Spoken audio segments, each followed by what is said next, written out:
a los dos. Los dos habla de Yahvé y habla de Dios y habla del ángel de Yahvé. Algo que más tarde hizo, comentando ese pasaje, lo hizo Ignacio de Antioquía también. Dice, no, es que ese ángel era Dios, era Jesús. Era Jesús. Creo que fue Ignacio de Antioquía. Y si no, fue Ireneo de León. Señores,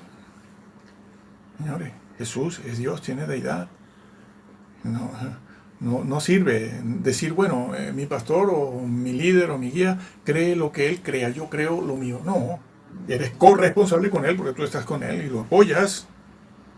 Y él cuenta con tu presencia, tu asistencia y tu ayuda económica, financiera o tu ayuda de cualquier otra naturaleza. Te haces corresponsable. Estabas allí cómodamente sentadito, mientras otros estaban predicando la verdad. Y bueno, los tenías por allí, pero tú no les hacías caso. ¿Por qué? Porque era más difícil, ¿no? ¿A qué sí? Bueno, esas cosas son así. Bueno, sí. Eso, yo no sé pronunciar el hebreo, pero es Ehad, Hazarin, Harishomin, algo así. Uno de los principales príncipes. El artículo está metido ahí, ¿no? No siempre aparece el artículo en hebreo separado como en castellano, hoy en día los idiomas modernos y esto. Bueno, pero ahí está, eso es, no hay más. Jesús no es un arcángel. Un arcángel no salió, no es engendrado por él, ni está en su seno. Bueno, sí, también. Es que el mismo Jesús, bueno, utilizan Primera de Tesalonicenses, capítulo 4, el versículo, 13, 16, ¿no? Muy conocido, ¿no? Y aparecerá, se manifestará el Hijo de Dios, con voz de trompeta, con voz de arcángel, dice, con voz de trompeta, con voz de arcángel y trompeta de Dios, dice, trompeta de Dios. Se fijan más en la primera frase, arcángel, voz de arcángel, que en trompeta de Dios, ¿no? Pero ahí no se está diciendo que el Señor, porque además es una frase indeterminada. En el griego eso es muy importante. Es una frase completamente indeterminada. Dice, está hablando de las características de esa voz. No le está muy estruendosa, ¿no? Un gran estruendo, un gran sonido, ¿no? Es que el mismo Señor en Mateo 24, a ver, Mateo 24 lo dice.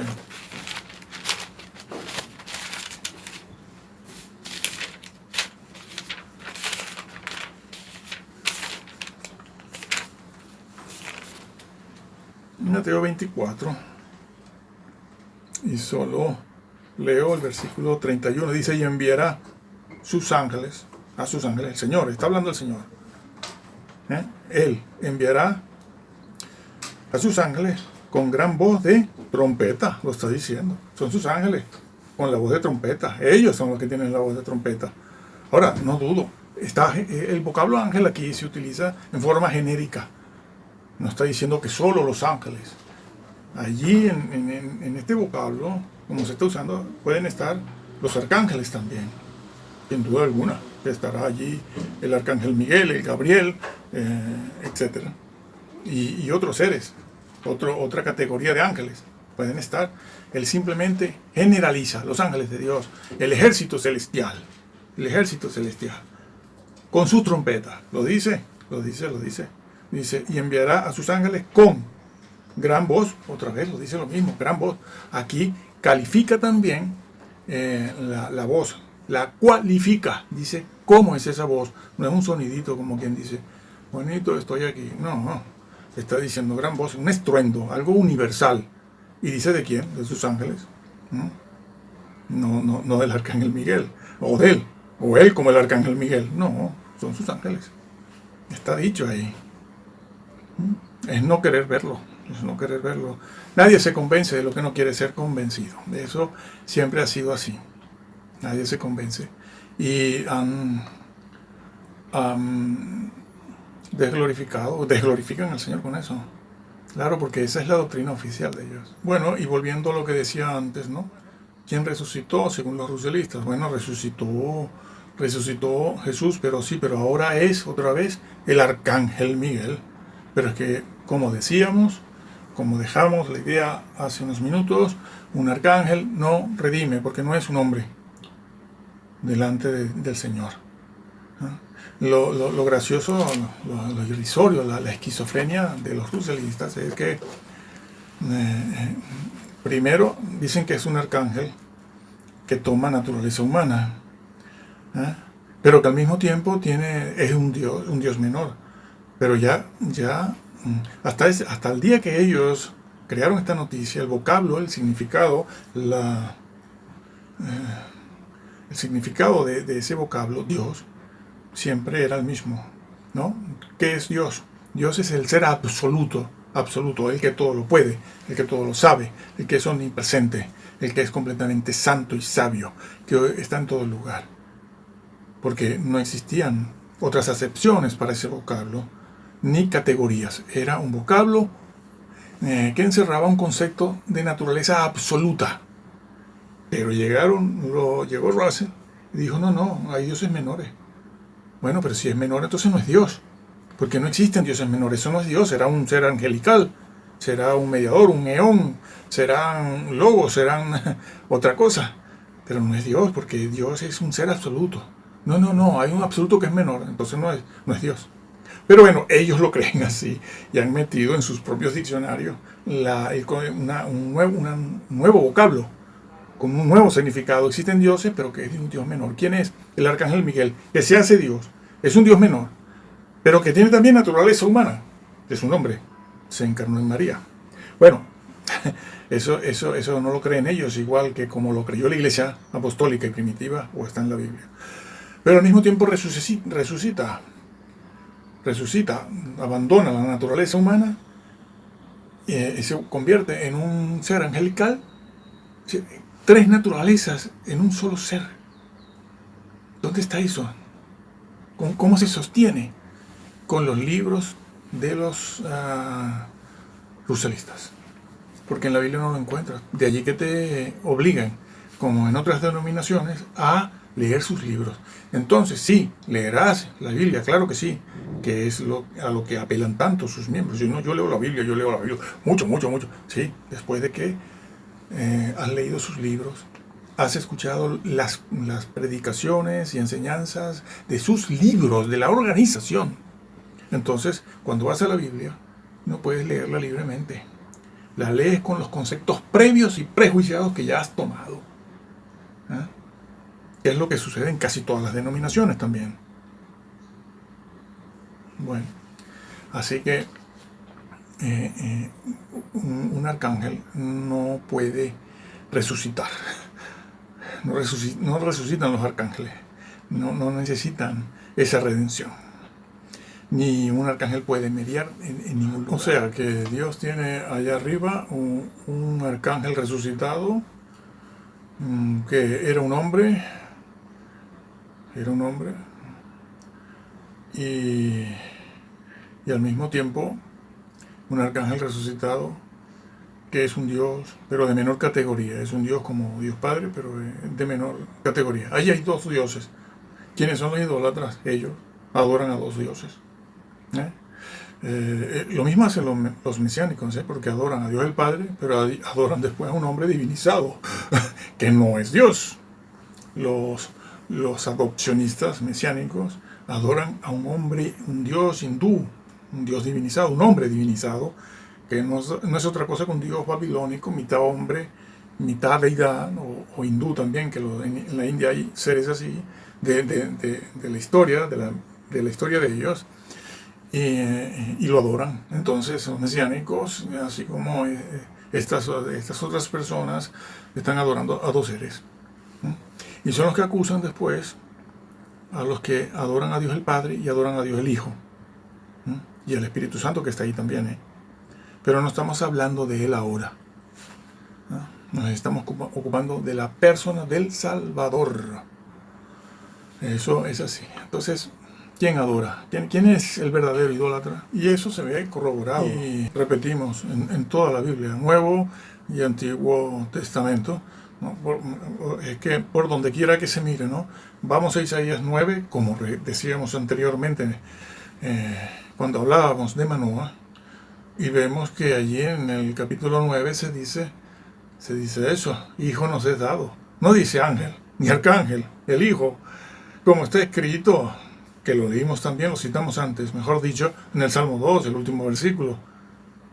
Honra al hijo. ¿Y de qué habla Isaías en el capítulo 9? Hijo nos es dado. Hijo nos es dado. El principado sobre sus hombros. Niño nos es nacido, porque es el niño de María. Es un niño. Sí, pero el hijo no nace de María. El hijo viene de arriba. La persona es la persona del Hijo de Dios, que asume, como explicamos ya, naturaleza humana, asume en su propia esencia de la deidad, la asume perfecta. No es que Jesús es un híbrido, mezcla de, no. En él se conservan perfectamente diferenciadas en su persona la naturaleza divina de la humana. No hay mezcla como muchos creen, ¿no? Se mezcló como quien pone agua con aceite o vinagre y aceite y se mantienen separados, pero están juntos. Eso ya lo explicamos. No lo vamos a repetir aquí. Así que Isaías 9 lo dice: el niño nos es dado, no es nacido, no.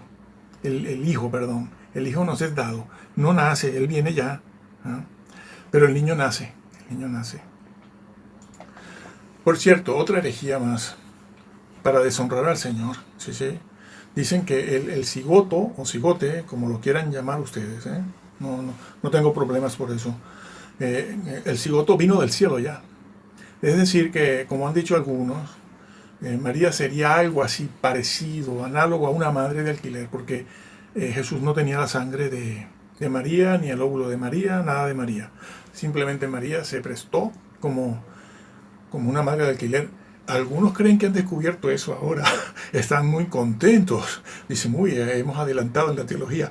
No saben que ya en el siglo II era una herejía que fue condenada. Ireneo habla de eso, ¿no? Porque en el siglo II los gnósticos y todo, sobre todo los gnósticos y los docetas, enseñaron, decían, cristianos, eran cristianos, decían que Jesús no podía tomar naturaleza humana porque la materia es muy mala y Dios es muy santo. Bueno, en eso de santo tenían razón, pero que la materia es mala no tenían razón. Aunque necesitamos un cuerpo nuevo para despojarnos de este cuerpo de muerte. ¿Quién me librará de este cuerpo de muerte?, decía Pablo. Pero la materia no es mala en sí misma. Satanás no tenía materia y sin embargo cayó también. Bueno, recuerden eso. Entonces, decían en la época de Ireneo, en el mismísimo siglo II,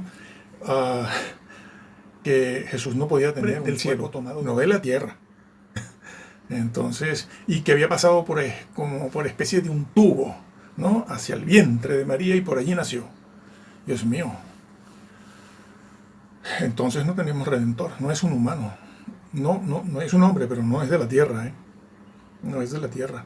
Pero eso no es lo que enseña la Biblia, Eso es una herejía que muchos modernos en los últimos 20, 25 años y de manera más acentuada en los últimos 10, ha entrado una serie de señores muy jóvenes, entre 13, 15 años y 40, 45 años, en las iglesias que no sabemos de dónde proceden, y algunos de ellos, son bachilleres y hasta universitarios, y no sabemos las locuras que están diciendo.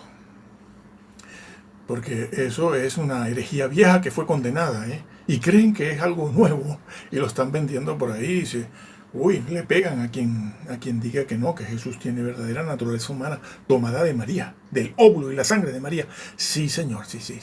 Cuando el hombre cayó en el Edén, la promesa que le hizo Dios a Adán no, fue a Eva, que le dijo: de tu simiente, de tu cera. Se lo dijo clarito: de tu cera se levantará el Salvador. No por un tubo, no un hombre del cielo. Se lo dijo de manera clara: de tu esperma, para ponerlo en palabras que se entiendan mejor por todos. De tu esperma, de tu cera, allí yo levantaré al Salvador. Y eso fue dicho y repetido a lo largo de todo el Antiguo Testamento. Está en la Septuaginta, que es la versión griega del texto hebreo verdadero, que los masoretas desaparecieron, porque no querían nada en el siglo I, siglo II, después del concilio de Jamnia, con los cristianos. Pero la Septuaginta registra el verdadero texto hebreo, que los masoretas, enemigos del Señor, ebionitas, cambiaron. Pero en la Septuaginta también está.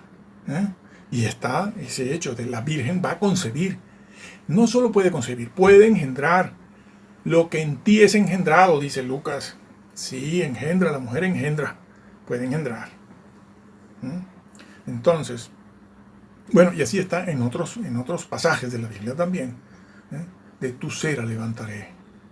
Y el Señor levantó de María su hijo. Hijo nos es dado.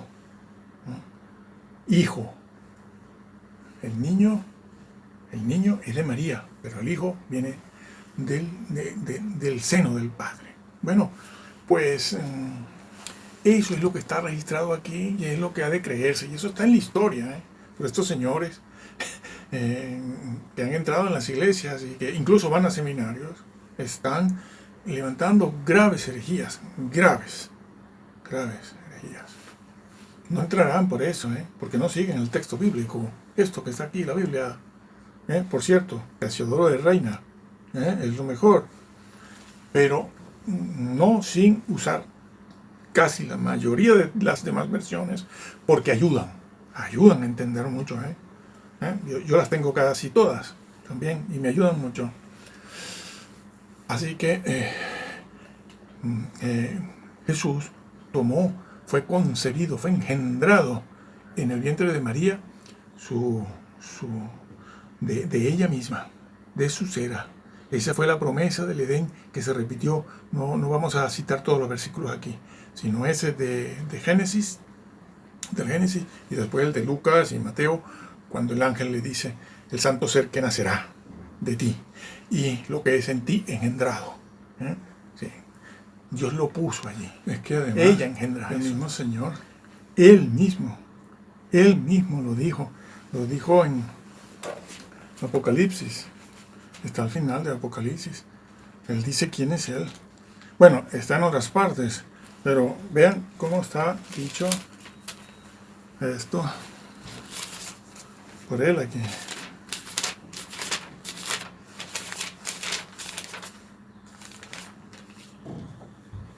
(22, 16) Yo, Jesús, he enviado mi ángel para daros testimonio de estas cosas en las iglesias. Yo soy la raíz y el linaje, lo dice, de David, la estrella, ¿no?, resplandeciente de la mañana, lo está diciendo. Yo soy la raíz.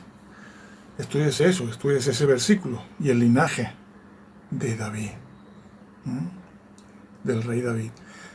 Bueno, no olvidemos que también, como ya dijimos antes, el Señor siempre se presenta en su naturaleza humana y en su naturaleza divina.